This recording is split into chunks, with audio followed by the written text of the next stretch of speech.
ಎಲ್ಲರಿಗೂ ನಮಸ್ಕಾರ. ನಾವು ಏನ್ ತಿಂತೀವೋ ಅದೇ ನಮ್ ಆರೋಗ್ಯ ಅಂತಾರೆ ಅಲ್ವಾ? ಇದು ಎಲ್ಲರಿಗೂ ಗೊತ್ತಿರೋ ವಿಷಯನೇ. ಆದ್ರೆ ನಾವು ಇಷ್ಟಪಟ್ಟು ತಿನ್ನೋ ಆ ರುಚಿ ಇದೆಯಲ್ಲ, ಅದೇ ನಮ್ಮ ಆರೋಗ್ಯಕ್ಕೆ ದೊಡ್ಡ ಶತ್ರು ಆಗಿರ್ಬೋದು ಅಂತ ಎಂದಾದ್ರೂ ಯೋಚನೆ ಮಾಡಿದಿರಾ? ಹೌದು, ಈ ದಿನದ ವಿಶ್ಲೇಷಣೆಯಲ್ಲಿ ಈ ರುಚಿಯ ಮೋಹ ನಮ್ಮ ದೇಹದ ಮೇಲೆ ಎಂಥ ಪರಿಣಾಮ ಬೀರ್ಬೋದು ಅನ್ನೋದನ್ನ ಸ್ವಲ್ಪ ಆಳವಾಗಿ ನೋಡೋಣ ಬನ್ನಿ. ನಾವು ಈ ಮಾತುಗಳನ್ನ ಹೇಳ್ತಾ ಇರೋದಕ್ಕೆ ಆಧಾರ ಏನು ಅಂದ್ರೆ, ಪಂಡಿತ್ ಶ್ರೀರಾಮ್ ಶರ್ಮಾ ಆಚಾರ್ಯ ಜಿ ಅವರು ಬರೆದಿರುವ ಸ್ವಾದ್ ಕೆ ನಾಮ್ ಪರ್ ಅಖಾದ್ಯ ಭಕ್ಷಣ ಅನ್ನೋ ಹಿಂದಿ ಪುಸ್ತಕ.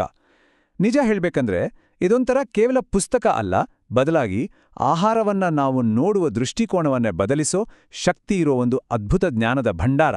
ಸರಿ, ಮೊದಲು ಒಂದು ವಿಚಿತ್ರವಾದ ಸಂಗತಿಯನ್ನ ಗಮನಿಸೋಣ.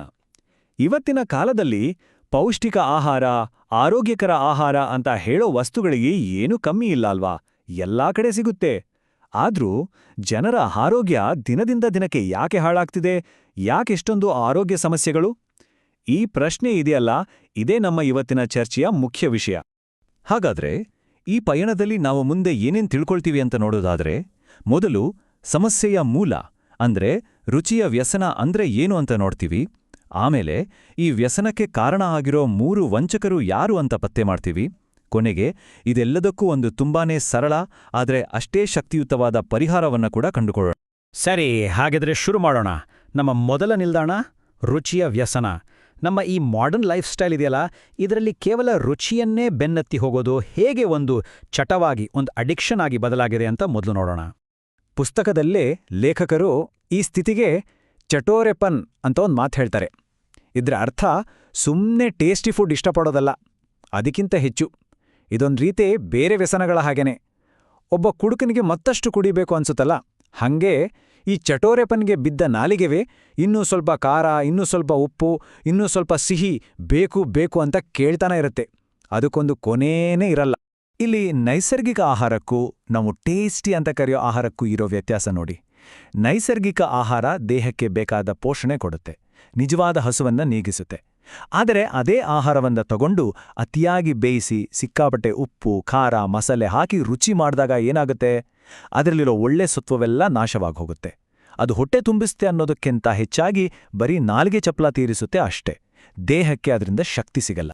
ಹಾಗಾದ್ರೆ ನಮ್ಮ ನಾಲಿಗೆಯನ್ನ ಈ ವ್ಯಸನದ ಕೂಪಕ್ಕೆ ತಳ್ಳೋ ಆ 3 ದೊಡ್ಡ ವಂಚಕರು ಯಾರು? ಬನ್ನಿ, ಅವರ ಅಸಲಿ ಮುಖ ಏನು ಅಂತ ಈಗ ನೋಡೋಣ. ಲಿಸ್ಟ್ನಲ್ಲಿ ಮೊದಲನೆಯದು ಉಪ್ಪು.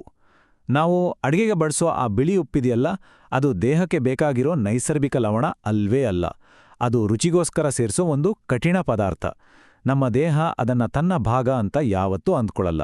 ಬದಲಿಗೆ ಇದ್ಯಾವುದೋ ಹೊರಗಿನ ವಸ್ತು ಒಳಗ್ ಬಂತು ಅಂತ ತಿಳ್ಕೊಂಡು ಅದನ್ನ ಹೊರಗೆ ಹಾಕೋಕೆ ಹೋರಾಡುತ್ತೆ. ಈ ತರಹದ ಉಪ್ಪನ್ನ ತಿಂದಾಗ ಏನಾಗುತ್ತೆ ಅಂದ್ರೆ, ನಮ್ಮ ದೇಹ ಅದನ್ನ ಒಂದು ವಿಷಕಾರಿ ವಸ್ತು ಅಂತಲೇ ನೋಡಿ ಬೆವರು, ಮೂತ್ರದ ಮೂಲಕ ಹೊರಗೆ ಹಾಕೋಕೆ ಸತತವಾಗಿ ಪ್ರಯತ್ನ ಪಡುತ್ತೆ. ಒಂದು ವೇಳೆ ಅದರಿಂದ ಪೂರ್ತಿಯಾಗಿ ಹೊರ ಹಾಕೋಕೆ ಆಗ್ಲಿಲ್ಲ ಅಂದ್ರೆ, ಆ ಉಪ್ಪು ದೇಹದಲ್ಲೇ ಶೇಖರಣೆ ಆಗಿ ಹೈ ಬ್ಲಡ್ ಪ್ರೆಷರ್, ಕಿಡ್ನಿ ಸಮಸ್ಯೆಗಳಂತಹ ದೊಡ್ಡ ದೊಡ್ಡ ಕಾಯಿಲೆಗಳಿಗೆ ಕಾರಣ ಆಗ್ಬಿಡುತ್ತೆ. ಇನ್ನು ಎರಡನೆಯ ವಂಚಕ ಮಸಾಲೆಗಳು. ಗರಂ ಮಸಾಲ ಅಂತ ಹೇಳ್ತೀವಲ್ಲ, ಆ ಹೆಸರಲ್ಲೇ ಅದರ ಗುಣ ಅಡಗಿದೆ. ಗರಂ ಅಂದ್ರೆ ಬಿಸಿ. ಈ ಮಸಾಲೆಗಳನ್ನು ತಿಂದಾಗ ಅವು ನಮ್ಮ ದೇಹದ ಒಳಗೆ ಅಕ್ಷರಶಃ ಬೆಂಕಿ ಹಚ್ಚಿದ ಹಾಗೆ ಉರಿಯನ್ನ ಉಂಟು ಮಾಡ್ತವೆ. ಯೋಚನೆ ಮಾಡಿ, ಒಂದು ಗಾಯದ ಮೇಲೆ ಖಾರದ ಪುಡಿ ಹಾಕಿದ್ರೆ ಎಷ್ಟು ಉರಿಯುತ್ತೆ? ಅದೇ ರೀತಿ ಈ ಮಸಾಲೆಗಳು ನಮ್ಮ ಹೊಟ್ಟೆ, ಕರುಳಿನ ಒಳಗಿನ ಸೂಕ್ಷ್ಮ ಭಾಗವನ್ನು ಸುಡ್ತವೆ. ನಮ್ಮ ಹೊಟ್ಟೆ ಮತ್ತೆ ಕರುಳಿನ ಒಳಭಾಗ ಇದೆಯಲ್ಲ, ಅದು ತುಂಬಾನೇ ಸೂಕ್ಷ್ಮವಾಗಿರುತ್ತೆ. ಈ ಮಸಾಲೆಗಳು ನಿಧಾನವಾಗಿ ಆ ಭಾಗವನ್ನ ಸುಟ್ಟು ಗಟ್ಟಿ ಮಾಡ್ಬಿಡ್ತವೆ. ಇದರ ಪರಿಣಾಮ ಏನು ಅಂದ್ರೆ, ಊಟ ಜೀರ್ಣ ಆಗೋಕೆ ಬೇಕಾದ ರಸಗಳು ಸರಿಯಾಗಿ ಉತ್ಪತ್ತಿ ಆಗೋದೇ ಇಲ್ಲ. ಕೊನೆಗೆ ಅಜೀರ್ಣ, ಗ್ಯಾಸ್ಟ್ರಿಕ್ ಅಂತ ಹೊಟ್ಟೆಯ ಸಮಸ್ಯೆಗಳು ಶುರುವಾಗೋದಕ್ಕೆ ಇದೇ ನೇರ ಕಾರಣ. ಇನ್ನು 3ನೇ ವಂಚಕ ಸಕ್ಕರೆ. ಇದು ನಿಜವಾಗ್ಲೂ ಆಹಾರಕ್ಕೆ ಬೇಕೇ ಇಲ್ಲದ ಒಂದು ವಸ್ತು. ಇದು ಯಾವುದೇ ಆಹಾರದ ನಿಜವಾದ ರುಚಿಯನ್ನ ಹಾಳು ಮಾಡಿ ಕೃತಕವಾದ ಸಿಹಿಯನ್ನ ತುಂಬುತ್ತೆ. ಅಷ್ಟೇ ಅಲ್ಲ, ಇನ್ನೂ ತಿನ್ಬೇಕು ಅನ್ನೋ ಹಾಗೆ ನಮ್ಮನ್ನ ಪ್ರಚೋದಿಸುತ್ತೆ. ನೋಡಿ, ದೇಹಕ್ಕೆ ಬೇಕಾದ ಸಿಹಿ ಅಂಶ ಇದೆಯಲ್ಲ, ಅದು ಅಕ್ಕಿ, ಗೋಧಿ, ಹಣ್ಣು, ತರಕಾರಿ ಈ ಥರದ ನೈಸರ್ಗಿಕ ಆಹಾರದಲ್ಲೇ ಸಿಗುತ್ತೆ. ಅಷ್ಟೇ ಯಾಕೆ, ನಮ್ಮ ಜೀರ್ಣಾಂಗ ವ್ಯವಸ್ಥೆನೇ ತನಗೆ ಬೇಕಾದಷ್ಟು ಸಕ್ಕರೆಯನ್ನ ತಾನೇ ಉತ್ಪಾದನೆ ಮಾಡಿಕೊಳ್ಳುತ್ತೆ. ಹೀಗಿರುವಾಗ ನಾವು ಯಾಕೆ ಹೊರಗಡೆಯಿಂದ ಸಂಸ್ಕರಿಸಿದ ಸಕ್ಕರೆಯನ್ನ ಸೇರಿಸಬೇಕು? ಹಾಗೆ ಸೇರಿಸಿದಾಗ ಅದು ದೇಹದ ಮೇಲೆ ಒಂದು ರೀತಿ ಹೊರೆ ಹಾಕಿದ ಹಾಗೆ ಆಗತ್ತೆ ಅಷ್ಟೇ. ಈಗ ಈ 3 ವಂಚಕರು ಅಂದ್ರೆ ಉಪ್ಪು, ಮಸಾಲೆ, ಸಕ್ಕರೆ ಇವುಗಳನ್ನ ಇನ್ನೂ ಪವರ್ಫುಲ್, ಇನ್ನೂ ಅಪಾಯಕಾರಿ ಮಾಡೋ ಒಂದು ವಿಧಾನ ಇದೆ. ಅದೇ ಆಹಾರವನ್ನ ಕರಿಯೋದು ಮತ್ತೆ ಹುರಿಯೋದು. ಇದು ಈ ವಂಚಕರ ಪಾರ್ಟ್ನರ್ ಇದ್ದ ಹಾಗೆ. ಹೌದು, ಆಹಾರವನ್ನ ಎಣ್ಣೆಯಲ್ಲಿ ಕರೆದಾಗ ಅಥವಾ ಹುರಿದಾಗ ಅದಕ್ಕೊಂದು ಘಮಘಮ ಅನ್ನೋ ಸುವಾಸನೆ ಬರುತ್ತೆ, ಒಂದು ಸ್ಪೆಷಲ್ ರುಚಿ ಬರುತ್ತೆ. ಇದನ್ನ ಪುಸ್ತಕದಲ್ಲಿ ಸೌಂಧಾಪನ್ ಅಂತಾರೆ. ಈ ವಾಸನೆ ನಮ್ಮನ್ನ ತಿನ್ನು ಅಂತ ಕೈಬಿಸಿ ಕರೆಯುತ್ತೆ. ಆದರೆ ಈ ಪ್ರೋಸೆಸ್ ಆಹಾರವನ್ನ ದುಷ್ಪಾಚ್ಯ ಮಾಡಿಬಿಡುತ್ತೆ. ಅಂದ್ರೆ ಜೀರ್ಣ ಮಾಡ್ಕೊಳ್ಳೋತೆ ತುಂಬಾನೇ ಕಷ್ಟ ಆಗೋ ಹಾಗೆ ಮಾಡುತ್ತೆ. ಕೊನೆಗೆ ಆ ಆಹಾರ ಪೋಷಣೆ ಕೊಡೋ ಬದಲು ದೇಹಕ್ಕೆ ಭಾರ ಆಗತ್ತೆ ಅಷ್ಟೇ. ಸರಿ, ಇಷ್ಟೊತ್ತು ಸಮಸ್ಯೆಯ ಬಗ್ಗೆ ಮಾತಾಡಿದ್ದು ಸಾಕು. ಈಗ ಪರಿಹಾರದ ಕಡೆಗೆ ಬರೋಣ. ಮತ್ತು ಪರಿಹಾರ ತುಂಬಾನೇ ಸರಳವಾಗಿದೆ ಮತ್ತು ಅಷ್ಟೇ ಪರಿಣಾಮಕಾರಿ ಕೂಡ. ಆ ಪರಿಹಾರ ಇರೋದು ನಾವು ಏನು ತಿಂತೀವಿ ಅನ್ನೋದ್ರಲ್ಲಲ್ಲ, ಬದಲಿಗೆ ಹೇಗೆ ತಿಂತೀವಿ ಅನ್ನೋದ್ರಲ್ಲಿದೆ. ನಮ್ಮ ಹಿರಿಯರು ಒಂದು ಅದ್ಭುತವಾದ ಮಾತು ಹೇಳಿದ್ದಾರೆ: ನೀರನ್ನ ತಿನ್ಬೇಕು ಮತ್ತು ರೊಟ್ಟಿಯನ್ನ ಕುಡಿಬೇಕು. ಕೇಳೋಕೆ ಸ್ವಲ್ಪ ವಿಚಿತ್ರ ಅನ್ಸುತ್ತೆ ಅಲ್ವಾ? ನೀರನ್ನ ಹೇಗ್ ತಿನ್ನೋದು, ರೊಟ್ಟಿಯನ್ನ ಹೇಗ್ ಕುಡಿಯೋದು?